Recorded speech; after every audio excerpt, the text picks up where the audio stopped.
History is not a collection of stories. It is a graveyard of secrets. In the heart of every fallen kingdom, beneath layers of dust and silence, lies a tragedy too painful to be remembered, yet too haunting to be forgotten. We look upon the ruins of the Athelian dynasty, a kingdom once gilded in gold and promise, and we see only shadows.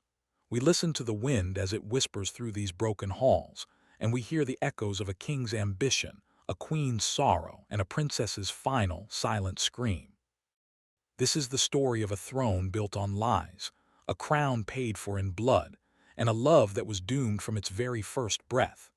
It is the tale of Princess Lyra, the girl who held the hope of a nation in her innocent hands, only to be erased from the pages of time, a ghost child who vanished just as the dawn broke, leaving behind nothing but a chilling, unanswered question. What happens when a kingdom's greatest treasure becomes its most unforgivable sin? The answer lies buried here, in the cold, dead heart of this forgotten palace. Before the silence, there was the storm. King Alaric was not a man born to wear a crown. He was a man who tore one from the bloody skull of his predecessor. His origins were whispered to be in the mud and grime of the borderlands, a second son of a minor lord with a hunger that could not be sated. He carved his path to power not with diplomacy, but with a steel blade and a heart colder than the mountain iron from which it was forged. His early reign was a symphony of conquest. Banners fell before him, cities surrendered at the sight of his armies, and his name became a curse on the lips of his enemies. He was a master strategist, a warrior, but ambition was a ravenous beast. He saw betrayal in every shadow and weakness in every act of mercy. To secure his throne, he purged the old nobility, replacing ancient bloodlines with men loyal only to his coin and his power. The foundations of his kingdom were not built on stone, but on the bones of those who dared to stand in his way. The king had built a mighty empire, but it was a house of cards, beautiful and grand, yet destined to collapse at the first ill wind. To legitimize his blood-soaked reign, King Alaric needed a queen of unimpeachable lineage. His choice was Lady Seraphina of the fallen Southern Isles, a woman whose beauty was said to rival the dawn, and whose wisdom was a balm on the kingdom's fresh wounds. Their marriage was a political masterpiece, a union designed to stitch together a realm torn apart by Alaric's wars. She was the dove brought into a cage of wolves, a symbol of peace in a court built on violence. On her wedding day, she was draped in silks and jewels, a vision of regal grace, but those who looked closely could see the tremor in her hands and the haunted look in her eyes. Seraphina was no fool. She knew she was a pawn, her life a bargaining chip to secure her people's safety under the new king's rule. She played her part with flawless precision, her smile a serene loyalty. The king saw her as his most prized possession, a beautiful vessel to carry his legacy. But he never saw the woman behind the crown, the silent sorrows she carried, or the secrets she had locked away in the deepest chambers of her heart long before she ever met him. A year into their cold, orchestrated marriage, a miracle bloomed in the heart of the stone palace. Queen Seraphina gave birth to a daughter, Princess Lyra. For the first time in years, genuine joy echoed through the cold corridors of the castle. Lyra was the sun breaking through the perpetual storm of her father's reign. Her laughter was music, her innocence a stark contrast to the grim politics that defined her world. The king, a man who had only ever known how to conquer and command, was humbled by the sight of his tiny heir. He saw in her not just a daughter but the continuation of his name, the dynasty he had bled for. For the queen, Lyra was her entire world, a reason to endure the loveless nights and the constant fear. She was a single, perfect flower growing in the cracks of a crumbling fortress. The kingdom celebrated her birth for weeks, believing the princess was a sign of a new era of peace and prosperity. They saw her as a symbol of hope, a promise of a bright future. They were tragically, devastatingly wrong. She was not a promise, she was a catalyst for the end. Hope is a fragile thing in a court built on fear. While the kingdom adored Princess Lyra within the palace walls, envy began to curdle into poison. The king's iron-fisted rule had created a legion of silent enemies among the nobility he had subjugated. They smiled to his face while sharpening their daggers in the shadows. They saw the princess not as a symbol of hope, but as the anchor that secured the king's power, the one thing that humanized the monster on the throne. Whispers slithered through the tapestry-lined halls like serpents. They spoke of the queen's quiet melancholy, her low and solitary walks in the moonlit gardens. They questioned her past, her life before she became their queen. Jealous courtiers, hungry for the king's favor, began to watch her every move, twisting her sorrow into suspicion, her grace into deceit. The air in the palace grew thick with unspoken accusations. The shadows themselves seemed to lengthen, clinging to the corners of every room, hungry for a secret to devour. The happy family in the castle's heart was an illusion, a beautiful lie told to a kingdom that was slowly being eaten from the inside out by its own darkness. The joy King Alaric felt at his daughter's birth was fleeting. The beast of his ambition was never truly tamed. It was merely resting. As Princess Lyra grew, the king's hunger for absolute power returned with a vengeance. He dreamt of an empire that stretched to the ends of the known world, a legacy so vast that his name would be spoken with the same reverence as the gods. This obsession consumed him. He spent his days locked away with generals and maps, his nights pacing the battlements, staring into the darkness as if challenging the world to defy him. He became a ghost in his own home, a stranger to his wife and daughter. His paranoia festered. He trusted no one, not even his own shadow. Whisper in the court was every delayed treason. The love he had shown for Princess Lyra began to transform into something colder, more possessive. She was no longer just his daughter. She was a key to his immortality, the future ruler of the empire he was building on a foundation of blood and fear. He was so focused on the legacy he would leave behind that he failed to see the destruction he was causing within his own walls. As the king retreated into his world of maps and war, Queen Seraphina was left to navigate the treacherous currents of the court alone. The gilded cage she inhabited became smaller each day. Her ladies-in-waiting were spies, her guards were the king's eyes and ears. Her every word was weighed, her every sigh interpreted. The loneliness was a physical ache, a constant pressure behind her ribs. She would spend hours in the royal gardens, the only place she felt a semblance of freedom, her tears watering the roses as she mourned a life she never had. She carried a secret, a deep, sorrowful wound from her past that had never truly healed, a love lost, a promise broken long before King Alaric had stormed into her life. This secret was her most private torture, and in the suffocating paranoia of the court, she feared it was a weakness that could be used against her, and worse, against her daughter. She tried to shield Princess Lyra from the encroaching darkness, to create a small pocket of light and love in a world consumed by shadows. But she knew, with a mother's terrifying certainty, that it was only a matter of time before the king's ambition shattered their fragile peace forever. Princess Lyra grew into a child of breathtaking innocence, a living embodiment of the peace her kingdom so desperately craved. She had her mother's gentle spirit, and to the king's delight, a spark of his own fiery will. She spent her days chasing butterflies in the royal gardens, her laughter the only pure sound in a palace choked with deceit. Yet, she was a prisoner of her own destiny.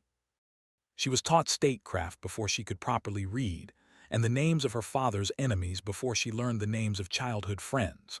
Her playmates were chosen for political allegiance, her tutors for their loyalty to the crown. She was perpetually surrounded by stern-faced guards, her life walled off from the world she was born to one day rule. Her innocence was a double-edged sword, charmed the court and the common folk, but it also made her blind to the vipers slithering at her feet.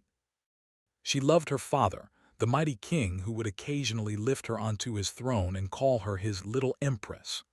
She adored her mother, the sad, beautiful queen who would hold her and whisper stories of the sea. She was a child caught in a web she could not see, a fragile doll in a house of monsters. The whispers finally found a voice. A rival lord, consumed by jealousy and a thirst for power, unearthed the queen's buried past. He found a series of old, hidden letters, correspondence between a young Seraphina and a nobleman from her homeland, a man she had loved and was betrothed to before King Alaric's conquest had destroyed her world.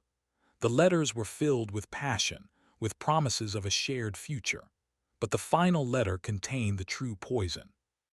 It was written in desperation just weeks before her marriage to Alaric, and in it she spoke of a secret she had to protect, a final piece of her lost love that she would carry with her always.